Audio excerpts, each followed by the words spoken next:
স্বামীকে নাম ধরে ডাকা যাবে কিনা এবং আমার স্বামী আমাকে কোন নামে ডাকলে বা কিভাবে সম্বোধন করলে আল্লাহ খুশি হবেন, খুব ইম্পর্ট্যান্ট একটা বিষয়। এটা নিয়ে অনেক আগে মনে হয় আমি আলোচনা করেছিলাম, প্রায় 2-3 বছর আগে। আমাদের বাংলাদেশে একটা বিষয় প্রচলিত আছে যে স্বামীর নাম কখনো মুখে নিতে হয় না। স্বামীর নাম যদি কেউ মুখে নেয় তাহলে মারাত্মক বেয়াদবি এবং আল্লাহ তার উপর নারাজ হয়, এর জন্য জাহান্নাম অবধারিত। এটা হচ্ছে 1 নম্বর চাপা, মিথ্যা কথা। 2 নম্বর আরেকটা বিষয় আছে যে হাদিসের মধ্যে আছে আল জান্নাতু তাহতা আকদামিল উম্মাহাত, মায়ের পায়ের নিচে সন্তানের বেহেশত। এটারে নিয়ে যে ফিটিং করছে বউয়ের পায়ের নিচে, স্বামীর পায়ের নিচে বউয়ের বেহেশত, মানে হাদিস বললো যে মায়ের পায়ের নিচে সন্তানের বেহেশত, এটারে নিয়ে সে ফিটিং করছে স্বামীর পায়ের নিচে স্ত্রীর বেহেশত। জাল হাদিস, মিথ্যে কথা, কোনো ভিত্তি নাই এটার।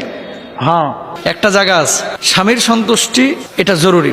কোন স্ত্রীর উপরে যদি কোনো স্বামী সন্তুষ্ট থাকে তাহলে আল্লাহ তাআলা সেই স্ত্রীর উপরে সন্তুষ্ট থাকে। কোন স্ত্রী যদি স্বামীকে ভালো বলে স্বীকৃতি দেয়, আল্লাহ তাআলাও সেই স্বামীকে ভালো বলে স্বীকৃতি দেন, যদি তার ভিতরে ঈমান থাকে। এবার আসেন, নাম ধরে কেউ স্বামীকে ডাকতে পারবে কিনা। আরব বিশ্বে এটা প্রচলিত আছে এবং সূরা ইব্রাহিম আলাইহিস সালাতু ওয়াস সালামকে যে তার স্ত্রী যখন ইসমাইল আলাইহিস সালাতু ওয়াস সালামকে এবং হাজরা আলাইহিস সালাতু ওয়াস সালামকে যখন তিনি কাবার এই প্রান্তরে সাফা মারওয়ার এখানে রেখে চলে যাচ্ছিলেন, তখন ইয়া ইব্রাহিম বলে তিনি সম্বোধন করেছিলেন যে হে ইব্রাহিম, তুমি আমাদেরকে এমন উপত্যকায় যেখানে জনমানব নাই, এই জনমানবহীন এরকম একটা উপত্যকায় তুমি আমাদেরকে রেখে চলে যাচ্ছ। তার মানে হাজরা আলাইহিস সালাতু ওয়াস সালাম ইব্রাহিম আলাইহিস সালাতু ওয়াস সালামকে ইয়া ইব্রাহিম বলে মানে সম্বোধন করেছিলেন।